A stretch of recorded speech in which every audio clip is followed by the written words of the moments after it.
Hi, I'm Dr. Eric Westman, and this is the Keto Made Simple podcast.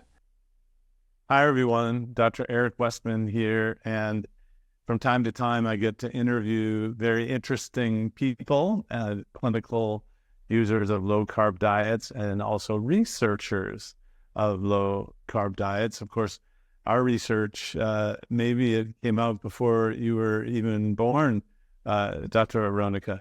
But not okay. That's not quite right. But thank you so much, and thank you for agreeing to interview. No, thank you for having me. It's a pleasure to be here and to see you again, Eric. Well, so imagine somebody knows nothing about you, a little bit about where you're from, how you got into low carb and keto, and where you are today. And then I have lots of great questions for you. Yes, so I am Lucia Aronica. I am a lecturer at Stanford University, teaching everything about epigenetics and diet. Epigenetics is the science that explains how the environment can influence our gene expression and health. And I focus on nutrition and specifically different types of diets from keto, low carb, and recently even vegan diets. I am, of course, Italian. You can understand that from my accent. I was born in Naples, where I studied medical biotechnology, and then I moved to Vienna, Austria, to pursue a PhD study in epigenetics. Then I was in Oxford for a couple of years, and then I joined Stanford for my second postdoc to realize my dream of combining epigenetics with nutrition. At that time, when I joined Stanford, the Stanford Dietary study had just begun. This was the largest randomized clinical trial ever undertaken to compare a low-carbohydrate, low-carb, and a low-fat diet with 609 overweight and obese participants, men and women. And the trial collected numerous data, big data, about genetics, epigenetics, the microbiome. So this is also the largest randomized clinical trial in what we call precision nutrition. So nutrition-based, personalized, based on molecular markers that are unique to people, like genetics, epigenetics, and the microbiome. So for me, that was a unique opportunity. And since then, I've been working at Stanford, teaching at Stanford, and enjoying my journey there. So the idea of matching nutrition to somebody's metabolism, isn't that sort of one of the goals of personalized nutrition? That maybe we shouldn't all eat the same thing for some reason, but it's not based on geography or ethnic group, religion. It would be more based on what genetics you have. How, right? So trying to match, let's say, someone should eat this way, another person should eat another way to optimize health. Is that sort of? Yeah. It's not only about genetics. While nutrigenetics is probably now the most discussed science in personalized nutrition or precision nutrition, there are other emerging sciences, including the microbiome and epigenetics. So I see these molecular markers as an opportunity to personalize. I think the 20% of your diet that to improve your health. What I mean by that, I think that for everyone there is an 80% that it's universal. Eat unprocessed food, and then for sure, I mean that's going to improve the nutrition for everyone. It's universal, and I think what is universal is more important. But then there is, I think, 20-15%, depending on from person to person, where it can be personalized. We are talking about food intolerances, right? They have a genetic component, but sometimes also a microbiome component. And we're also talking, for example, in epigenetics, we can see just from your blood whether you have you are starting to develop diabetes or not. There are some epigenetic biomarkers of diabetes that show up even before your glucose or insulin get altered, right? So this is a way to say, okay, your genes are starting to see a change. Maybe you should start reducing your carbs. Of course, reducing your carbs, even without knowing this information, is probably ideal. But I think, I think there's still value in this additional personalization without forgetting about that what is universal still remains the most relevant thing we can all do. And there's more in common with healthy diets, even though they may be extreme carnivore or herbivore, plant-based. There's more in common with these and studies showing it can be healthy because of the lack of processed food. And even though people make it seem like there's a big difference, they're actually interesting. 80%. I didn't think it was that high. Meaning, but on the other hand, do you come at it from a physiological standpoint too? I mean, the protein is what the human body is made of, and protein is what we need to replenish our cells with. I suppose that's such a commonality. You're not going to see much difference in protein for people. So why don't we take one macronutrient at a time? And what have you learned about the genetic expression, epigenetics, and what take-home points you might be able to tell for our audience about a range of protein and then fat and then carbohydrates? Is protein one of those things that is more common for everyone or different? Yeah, okay. Before delving into the macronutrient, which I think is the most relevant question for your audience, I just want to point out that probably, at least until now, personalized nutrition is more useful for micronutrients. So, there are genetic variants that may be able to tell you whether you can't absorb certain vitamins and micronutrients efficiently, vitamin D, vitamin B9 or folate. And so you need to pay extra attention to get that from food. So I think this is where really the science is stronger. Now, in coming to your question regarding my work with the epigenetics and different diets, especially for the diet fit study, we didn't really look at protein. I agree with you. Protein from proteus is the nutrient that comes first, really. We should, I think, really try to incorporate protein at least in each of our meals, and then different people may want to have fewer or more carbs. I know that your audience likes to have fewer carbs.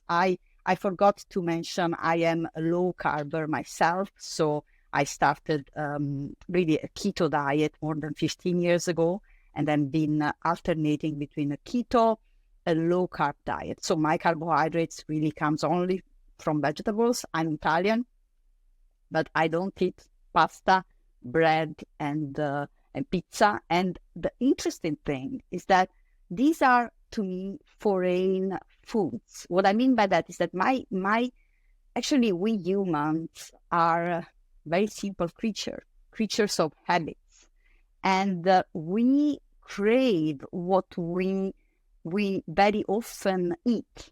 As a teenager in Italy, when I was hungry, I was craving pasta. And now that I've not been eating pasta and bread for years, when I'm hungry, I crave salmon, meat, vegetables. I don't even think about pasta. Right. So, you crave what you eat. Exactly. I'll say that one of my patients, they say, no fruit. I can't believe it. I'll ask them, ask me if I eat fruit, and they'll say, "Do you eat fruit?" And I say, "No, I don't eat fruit, so I don't crave." Exactly. Exactly. So, this just to say, and for me, it's easy. We can talk about, I don't know, it's fascinating, this behavior modification, why for some people it's easy and some not. But if I was able to do it with no health issue, I didn't have diabetes, I didn't really have a compelling reason. I did it because to experiment with my diet as I left Italy. And I didn't have my mom around cooking pasta every day for me. And anyway, so this is just to say, okay, I do have this diet, which is perhaps also a bias. I know the benefits of this diet for me. So that's why also I joined the Stanford diet study, because I wanted specifically to look at the role of fats and carbohydrates in epigenetics. So we didn't really focus on protein, that not really, because in the diets that we compare for diet fits, this was they were both healthy diets, so based on unprocessed foods, and we compared a low carb versus a low fat diet. But as you may know, and maybe your audience doesn't, these diets were designed to be very low carb and very low fat at the beginning, during the first 2 months, with a target of less than 20 grams of carbohydrate a day for the low carb group. Actually, that's a keto diet. And then less than 20 grams of fat a day for the low fat group. But then people were encouraged to actually increase their carbohydrate or fat intake during the following 10 months, with the goal of finding a diet that was sustainable for life. But as you may know, this is almost a recipe for disaster. So people started to eat more and more carbs. So at the end, there was a significant overlap between the diet. So this is just to say and both diets really consume the same amount of protein, around 20%.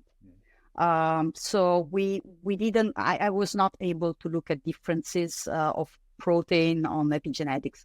But what we did, we carried out 2 analyses, epigenetic analysis, which I still didn't publish, but now it's my next paper.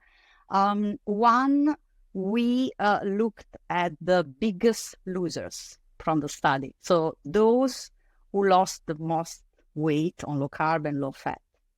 And we just look at the whole gene expression and epigenetic across the genome, so the entire DNA. And what we saw is actually something that was confirming what we can expect. So upregulation, so turning on genes that are required for fat metabolism on the low-carb diet, right? So we know that a low-carb diet makes you a fat burner. Well, epigenetics can confirm that. There is, at the gene expression level, this upregulation. And we also saw some interesting thing on the low-fat diet with the upregulations of genes involved in cancer production, especially colon cancer. There are many other pathways that we looked at. I think one interesting thing that I remember was an activation of the immune cells, natural killer cells that are very important, especially for the defenses against viruses on the low-carb diet. And this is in line with some study saying that the low-carb diet overall supports, lower inflammation and immune function. So this was the first thing that we observed, so turning on different genes on different diets. And then the second thing was looking at the biomarker of the diabetes. I mentioned to you and your audience before, we have some epigenetic biomarkers, which are really signatures written on your genes that can tell something about your life exposures to smoke, exposure to too much carbohydrates, and even toxicants. These are all epigenetic biomarkers. Basically, I can look at your DNA and tell you what you did or you in the past. And so we looked at one biomarker of diabetes called ABCG1. It is a gene that is implied in diabetes. And according to the model, the hypothesis is that when people gain weight, this gene gets turned off epigenetically. And this turning off this gene contributes at the molecular level to the pathology of diabetes, because this gene is required to protect you from diabetes. So there is, of course, the excess carbohydrate and overweight, but then at the molecular level, this is worsening things. And the good news is that when people lose weight, the gene gets expressed again and gets modified epigenetically. That's exactly what we saw. So, but we didn't really see. We saw these effects on both diets, and this is the caveat with many studies. So, because both groups lost significant amounts of weight loss is always a confounder in these cases. So we don't know whether, maybe that the difference between the low carb and low fat was masked by both groups losing weight. And so, but that's good news for people, right? So anyway, when you lose weight. Let me see if I have this right. Let me unpack that just a little bit. When I think of diabetes and I teach someone that food raises the blood glucose and diabetes is defined by an elevated blood glucose, it makes sense to lower the food that has glucose in it. So a lower carb diet will help with diabetes. And because of that, just eating the carbohydrate, raising the glucose, you don't have as much that comes down. But what you're saying is that there's more to it than that. It's not just so let's say you're gaining weight, the blood glucose is going up, you're gaining weight. This process actually hits the genes and stops the production of an enzyme or system that prevents diabetes. Or conversely, gaining weight actually it facilitates diabetes because you don't have that gene. Like it's the inhibition of an inhibitor, right? So inhibiting an inhibitor means you're more likely to have diabetes. But so if you're a fat burner, if you're not eating foods that raise blood glucose, take you toward diabetes, you're actually influencing your genetic expression of other sorts of processes. So it's not just the blood glucose and the A1C or the glucose on the cells that cause all of the diabetic problems. There are these other things going on as well. Does that summarize that? Yeah, that's an excellent summary. Yeah, so it's exactly as you said, when there's more to the story, when diabetes has also a molecular backstage. And I've often suspected, and I don't know how to disprove or what data set to use, suspected that the blood glucose itself is not really the entire problem with diabetes, because we're seeing people who don't eat carbohydrates in a keto or a carnivore type of diet, and their blood glucose doesn't come down all the way, quote, to where the range is of those who eat carbohydrates. So a lot of my patients will be surprised and shocked if their blood glucose goes over 100, when I reassure them, because you're not eating all those carbohydrates, you're not gaining the weight. I reassure them that is a healthy process. It's not just the blood glucose, but so how many other, so I wonder in your data set, if you looked or could you look to separate that out so that let's say, even if someone had a mildly elevated blood glucose pre-diabetes range, did they not have the predisposition toward diabetes because of these other factors? Does that make sense? Yeah, no, it does. And we didn't look at that, but because we still didn't publish the data, actually, that's a nice suggestion to include the analysis. You might just look at the variable total carbohydrate intake as the kind of thing that I imagine in the patients, but I don't have the wherewithal to study it, is that the most benefit for someone on a keto diet to prevent diabetes is most of it is from the blood glucose lowering, but that's not just all of it. Kind of like a mountain stream coming down the mountain, and you have a dam. The water level is kept pretty constant, but there's all this water coming down here, and the water being the carbohydrate oxidation, all of the damage from the metabolism of the carbohydrates.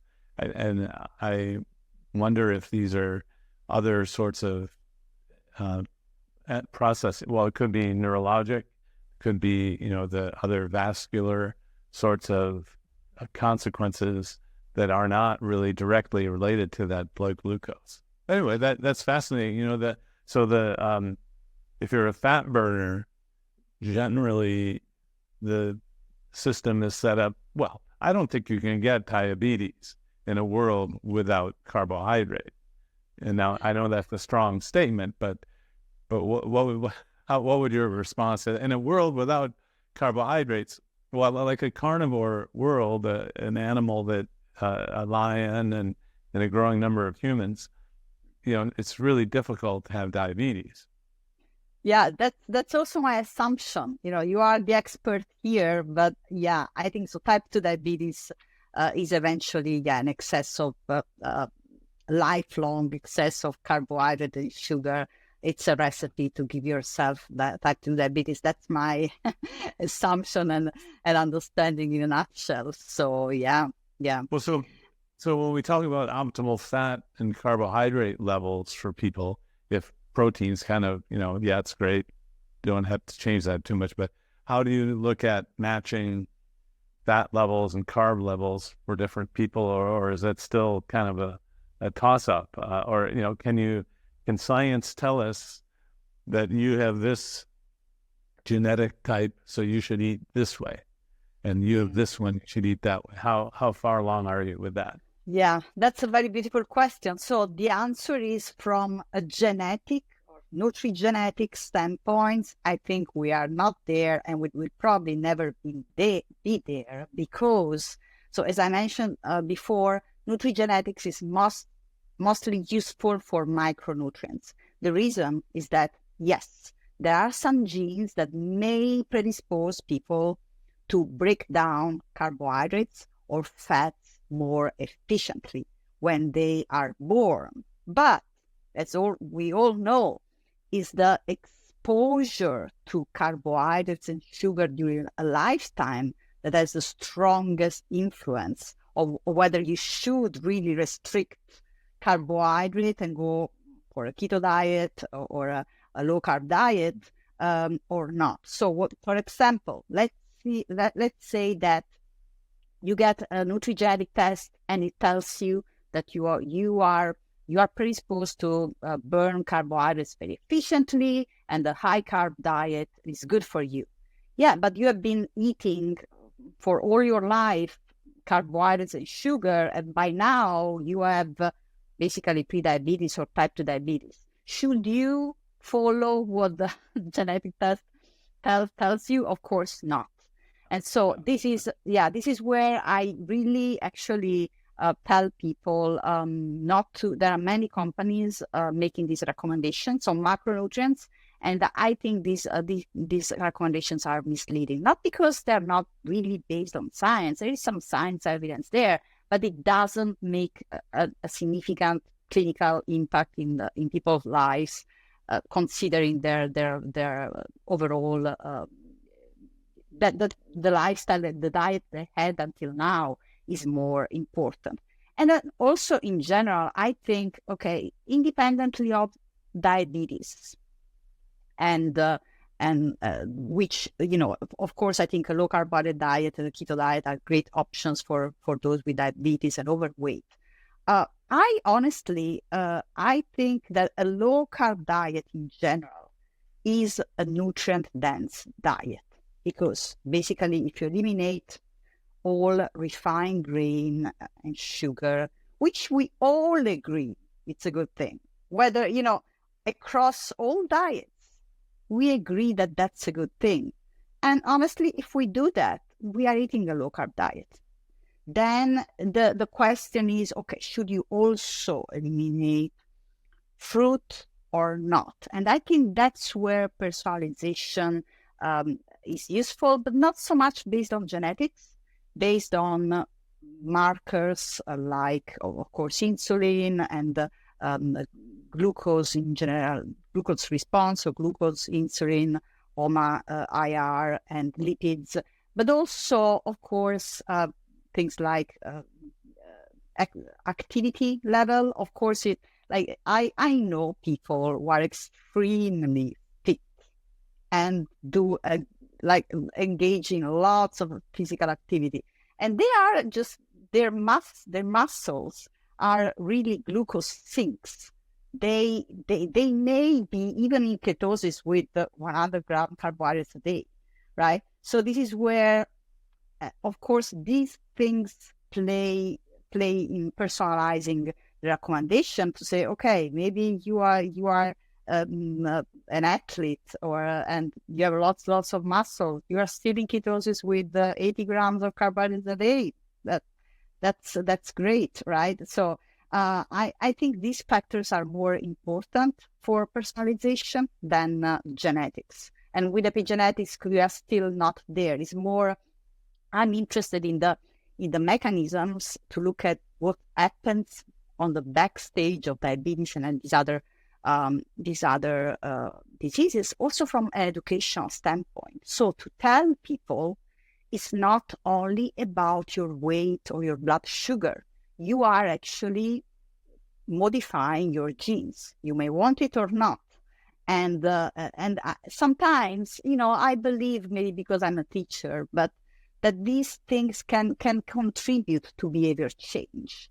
Even thinking that there is a possibility, we don't know, but there is a possibility that this epigenetic modification may be transmitted to future generations. For example, we know that obese men have different epigenetic modifications in their sperm cells, and these modifications are actually regulating genes that control appetite in the brain. So there is a potential. We didn't demonstrate it because we don't follow the children of these obese men, but there is a potential of epigenetic transgenerational transmission of food cravings. So if we think that, we don't have only a responsibility for, our blood glucose, but we're really modifying our genes and perhaps affecting really generational outcomes. Yeah, that's in all of the in utero. So the baby exposed to what the mother is eating, and all of it's very fascinating, although can be erased with environmental change, right? If you just, have you ever watched the show, a reality show, Naked and Afraid, where people go out into the middle of nowhere and they try to survive for 21 days? And they lose a pound or two per day of really? And yeah, I mean, but so an extreme environmental change can overcome genetics. Total starvation really is what it is, but it's not healthy. I don't recommend that people do that. But so let me switch gears a bit. If you can't tell me what my perfect diet is yet, there's some wiggle room there. Within the studies that you've been able to do it, I was so happy to see that you landed at Stanford and working with a group that I have to say is probably the best randomized trial data sets we have on nutrition, because Dr. Gardner and the group there, your group, ranged the macronutrients across the entire spectrum, right? Most people will do a study and the range of carbs is very small, and it really doesn't tell us about the genetic and epigenetic genetic expression change that can happen in ketosis, for example. So it was surprising, and I was thrilled to see that you were able to take a study. Could you explain the study where you looked at the ultra low fat and ultra low carb within the data set? And I need to know just a little politics of how this happened, because Professor Gardner is, self describes as a vegan, and it's it seems like he's reluctantly studying these animal-based diets, but I don't know him all that well personally, so I don't know that that's true. But so how did this? So there's a study that had a wide range of macros, and then the study that you did looked at the extremes. Yes. So how the study you mentioned, we compared the people who actually stick to a keto diet or an ultra low fat diet. For the keto diet, we use the threshold of 30 grams of net carb a day. I know that you prefer total carb, but we did that to net carbs just means more carbs to me. Yes. Yes, that's true. But we did it to also acknowledge and that we prescribed, a whole food diet. So we wanted to reward those people who actually ate most of their carbs from vegetables. So and I think a 30-gram net carb threshold can work for some people to be in ketosis. We didn't measure ketosis, so I want to point that out. But anyway, we do a 30-gram net carb for the keto group and a 15% maximum of calories from fat for the ultra low fat group. We did that because of the critique that we received from people who were disappointed that we actually didn't look at extreme diets, and the diets with time, as I mentioned before, became more similar with each other. This was a 12-month intervention. So at 2 months, at 12 months, we told people you can increase carbohydrate and you should increase carbohydrate and fat. So also for this reason, we didn't use the 20-gram threshold, because we literally told people to increase their carbs. So we used 20 grams as a recommendation for the first 2 months, and then we told them, please go and increase your carb and fat.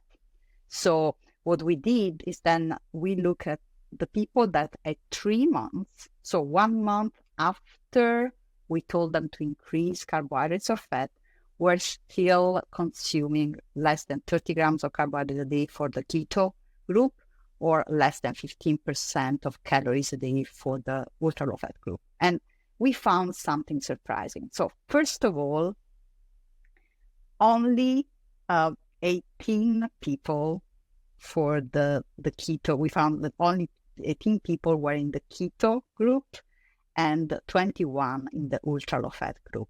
And these numbers may sound unimpressive at first, but if you consider that these dieting diehards really decided, so a little masochistically, to maintain such lower intakes of carbohydrate and fat after being given the green light to increase their consumption, I think that's quite remarkable. And what we found is that, first of all, in general, both groups experience significant benefits. So when it comes to dieting, masochism works. The keto, both groups lost about 20 pounds, so twice as much as the overall population at 12 months, in only 3 months. At 3 months, they lost twice as much as the overall population at 2 months. They had a reduction in insulin resistance as measured by HOMA IR of 30%. And they experience improvements in lipids. But that's the difference. That's where actually things become interesting.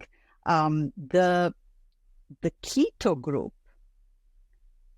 experienced a transient and mild increase in LDL cholesterol at 3 months. And we know LDL cholesterol is the elephant in the room when we talk about low carb and keto diet for health, because there is the concern that these diets increase LDL cholesterol and that this is going to cause heart disease. But the story doesn't end there. So when we followed people over the following 9 months, we saw that LDL increase was only transient, so it disappeared over the following 9 months. And the people in the keto group experienced significantly greater improvements in triglycerides and HDL. And so the triglyceride went down. I think it was more than 60%, and the HDL went up. And the ratio of triglycerides HDL is an important cardiovascular risk factor, sometimes more important than LDL alone. And the people in the keto group switch for, usually this ratio should be ideally like less than 2 or 1.5, even better 1. It depends on a few. My ratio has been 0.3 for the last 15 years. So wow. That's the magic of a low carb diet. So it's possible. But anyway, let's say, let's shoot for less than 2 at least, or 1.51. And the keto group at the baseline, at the beginning, 4.7, a ratio of 4.7, very concerning. They ended up with the ratio 1.8, which is still is in the healthier range.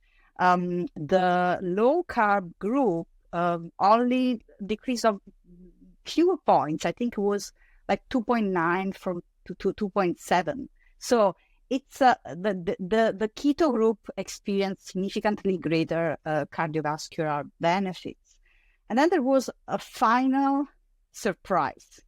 And I think actually for me, this was the most surprising factor of the study, that the people following an ultra-low-fat diet ended up consuming, so over the following 9 months, 12 months, they were consuming 50% more refined grains than when they started the trial. Whereas the opposite happened to the keto group. So at 12 months, they were eating 50% less than when they started. Despite at 12 months, they were not anymore on a keto diet. I think both groups increased their carb and fat intake. The keto group at 12 months was eating around 80 grams of carbohydrate a day. So not anymore a keto diet, but was a low carb diet. And the low fat group ended up eating like around 26 grams of fat a day. So both groups increased their consumption, but there was something behaviorally. So the keto diet had long-lasting behavior effects on people, which I think illustrates something that is contrary to what many people say on on social media, or that you need to stick to a diet forever to reap the benefits. Which I think, of course, yes, you cannot go back to a processed food diet. But what if even some people may want to stick to a keto diet forever because they need it or because they like it? But what if you try a keto diet for 3 months? Maybe that's the fix for your carbohydrate because you learn a lot of things. When you go on a keto diet, you need to start to read the food labels, which is a very good thing. Realize the hidden source of carbohydrates, right? There is more sugar in a tablespoon of barbecue sauce than in a donut. Then, you learn a lot. It's like going to school again. And then that experience can teach you, okay, maybe you're not going to stick to this diet, but you are, it's mind is an eye-opening experience that can have long-lasting effects. And basically, at the end, these people ended up just doing what everyone thinks is the most important thing for health, reducing refined carbohydrates and sugar. Yeah. Very interesting. And despite the difference in macronutrients of the ultra low fat, ultra low carb, they both had improvements in insulin resistance. Yeah. And, that's a puzzling question. Maybe I can also ask you why. I think, of course, that there's the weight loss component there. So these were overweight people. Yeah. That's the easy answer.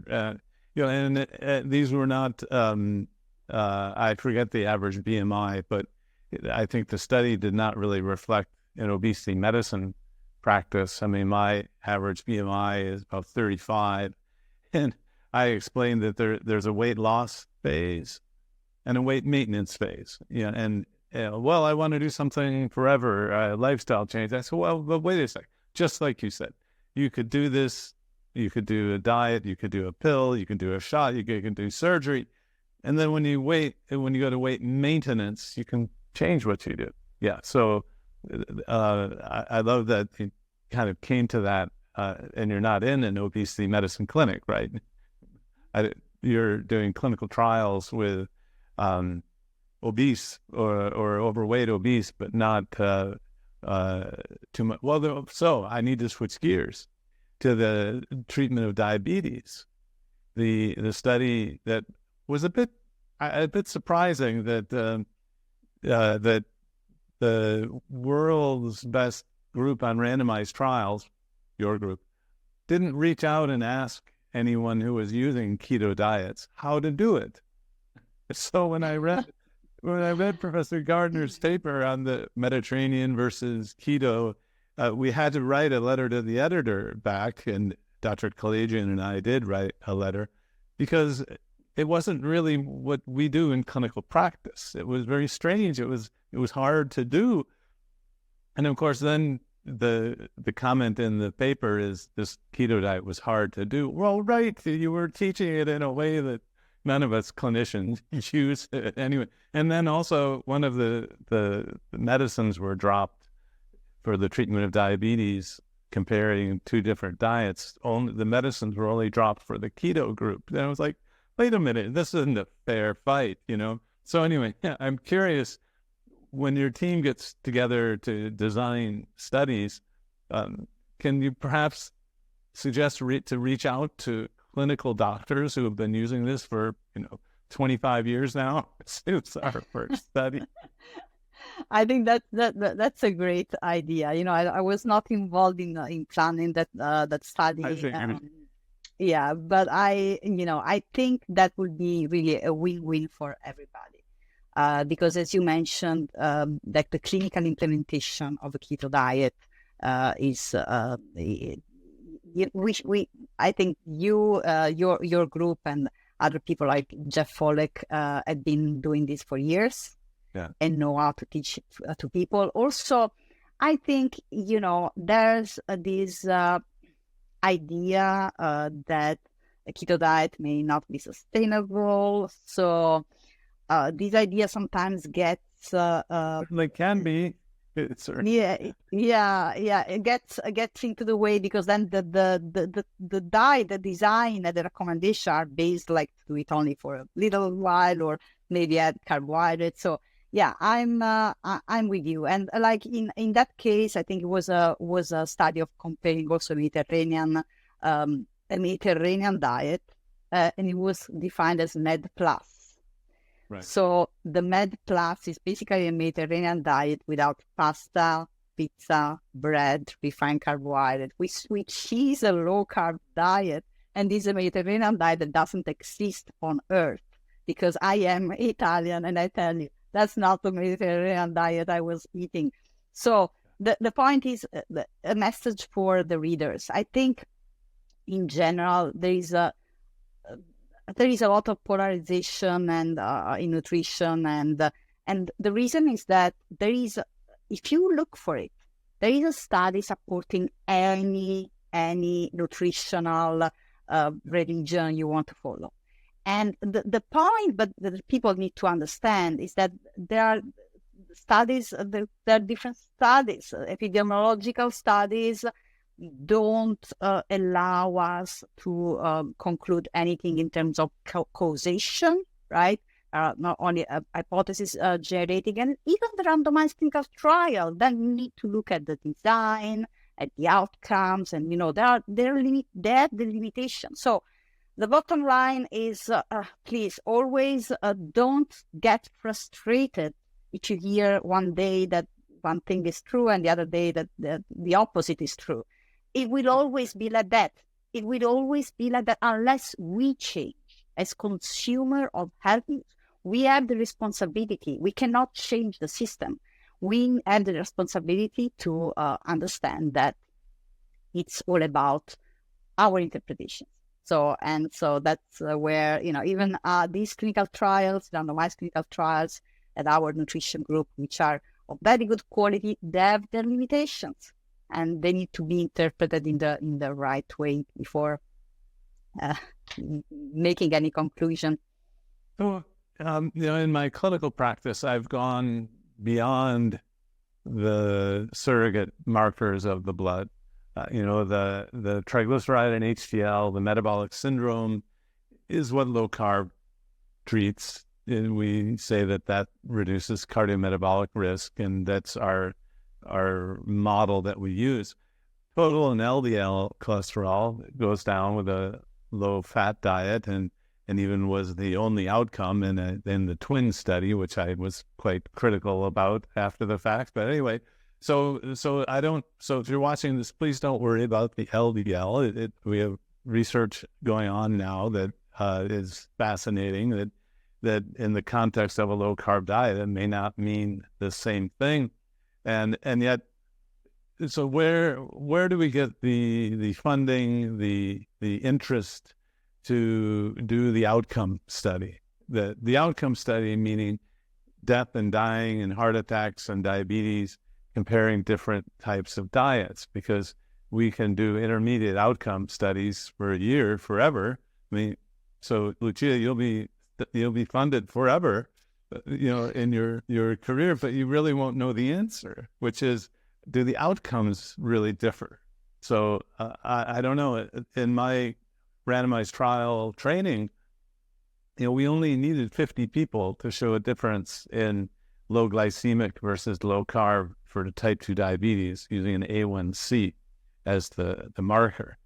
With a typical American diet, in fact, someone with type 2 diabetes and existing heart disease, so you take the sickest of the sick, and now I realize this is probably not the population that you could really do a study, and you'd have to collaborate with cardiologists or at least internists who are studying this. Maybe the VA might be a possible place where you take people with type 2 diabetes and heart disease and you randomize them to 3 diets, the model of ultra low fat, ultra low carb, and then the American diet. And then in a period of 5 years, probably there would be separation in life and death sorts of things, the MACE, the cardiovascular outcomes.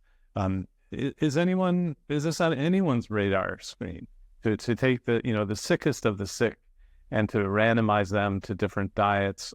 I think that's a really important step. I think it is. And of course, as usual, the limitation is funding. And because there is not a commercial interest in that, there are a few groups that may be interested. I think I personally know a few a few groups that may be interested in funding this research. So if they are listening to it, these are philanthropic organization. Yeah. Yeah. Well, and then I think Finney and Volek have a Department of Defense study funded. It's not done, but looking at heart failure. And now we're starting to get into diseases that have, outcomes of death and dying, which can happen if you take people who have lots of disease. Which means if you're watching, if you don't know clinical trial methodology, that if you have something that has a high event rate, you don't need so many people in the study. But if let's say you have a bunch of healthy people who aren't going to die for 50 years, it's going to be very difficult to see death as an outcome in a study. You'll have to go 50 years to see that difference. But so I'm not getting interested clinically so much in the triglyceride, and I don't measure small LDLs anymore. I try to discourage. I've asked my patients to actually measure their vascular system with ultrasound or CT scan, coronary calcium score, that sort of thing.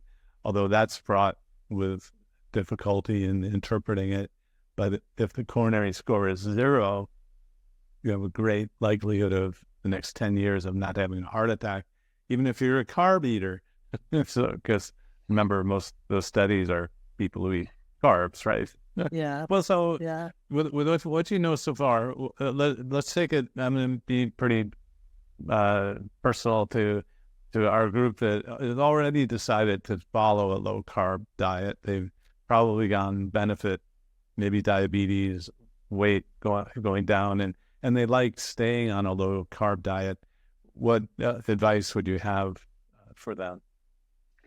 Yeah, I hope that this discussion inspired you to keep this lifestyle, because beyond the benefits for diabetes and blood glucose control, we know that these diets are more nutrient dense. So by eliminating the refined carbohydrates, you are getting more nutrients. And I want to bring you a new perspective on nutrients.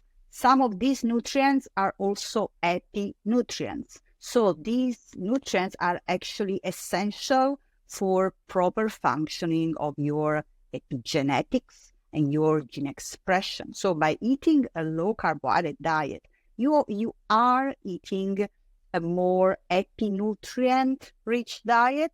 So it's rich in the things you need for your epigenetics, and it's free from the things you don't want.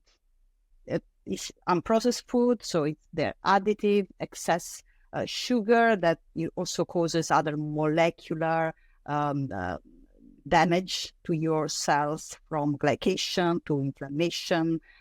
So I think really I see a low-carb diet, and this is how I got into a low-carb diet. It was not for that type 2 diabetes.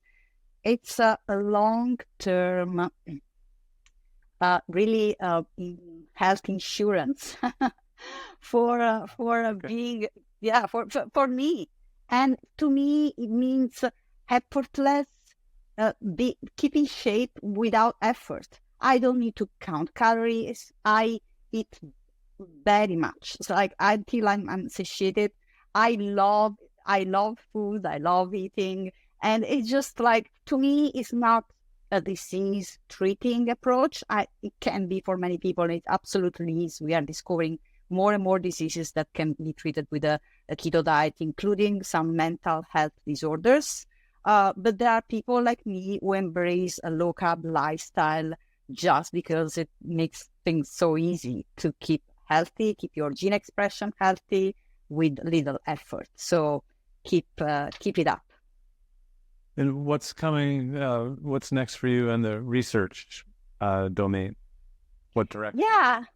Yes, I've been recently involved in some studies with the epigenetic clocks. So these are epigenetic tests that can measure your biological aging, so the rate at which your cells are aging, can be different from your chronological age, the one you celebrate at your birthdays. There are some, pros and cons of this test.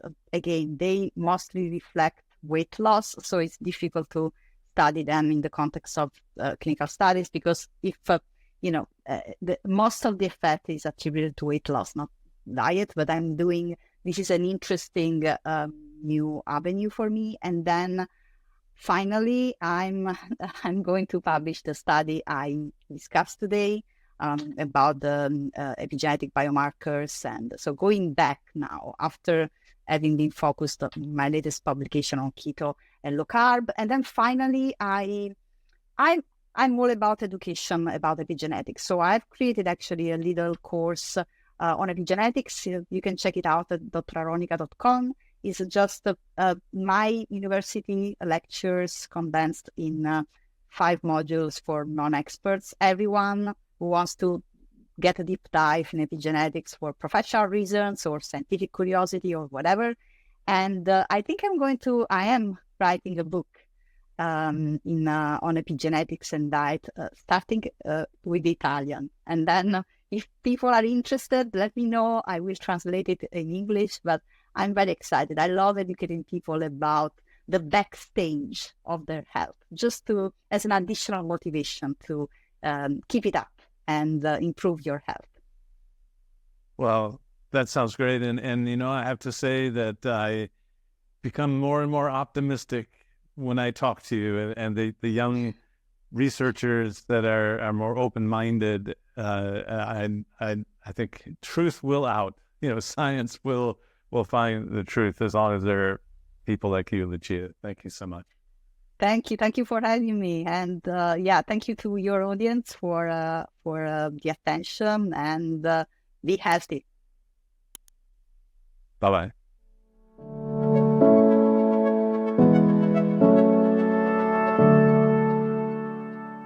If you enjoyed this video, be sure to like, subscribe, and hit the notification bell, and check out adaptyourlifeacademy.com.